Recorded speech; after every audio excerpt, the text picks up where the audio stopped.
শেখ হাসিনার বিরুদ্ধে ১ নম্বর অভিযোগ ছিল গুম, খুন, আয়নাঘর।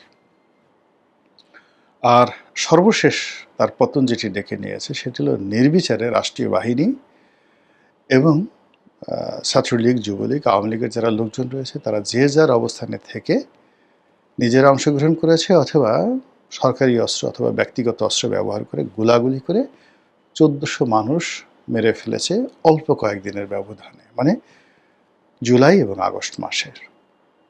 এই হলো তাদের মধ্যে চূড়ান্ত অভিযোগ। এখন তাদের বক্তব্যটা হলো, আওয়ামী লীগের বক্তব্যটা হলো যে ইউনূসের জামানাতে দৃশ্যমান এই ধরনের কোনো কাজ হয়নি, কিন্তু গোপনে গোপনে অনেক খুন হয়েছে, রাহাজানি হয়েছে এবং এই খুন রাহাজানিগুলো তারা হজম করে ফেলেছে যেহেতু তারা বুদ্ধিমান।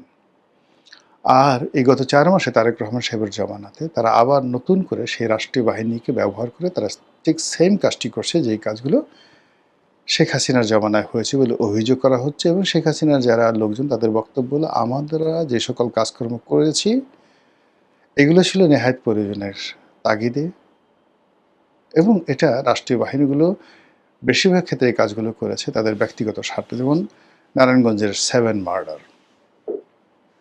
এখন নারায়ণগঞ্জের 7 মার্ডার নিয়ে তাদের বক্তব্য হলো যে এই মার্ডারটা সংশ্লিষ্ট সেনাবাহিনী বা র্যাবের যে কর্তারা করেছে ব্যক্তিগত স্বার্থে।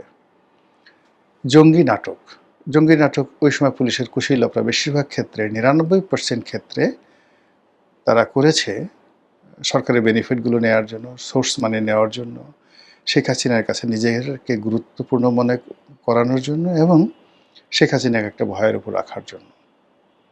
তার সঙ্গে সঙ্গে আমেরিকা, পশ্চিমা শক্তি তাদের মদতপুষ্ট হয়ে অনেক কাজগুলো করেছে। এই কথাগুলো আওয়ামী লীগের যারা নেতৃবৃন্দ তারা বলার চেষ্টা করছে।